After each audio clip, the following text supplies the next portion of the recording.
At nakikita natin ang ating mga kapatiran sa Gaza. Mundo lang ito at lilisanin namin. Sinasabi niya sa anak niya, sabihin mo, alhamdulillah. Yung bata napipilitan nagsasabi, alhamdulillah.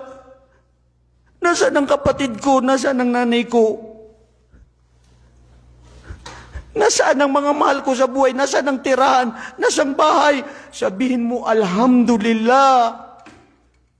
Papuri luwalhati sa Allah. Mahal tayo ng Allah.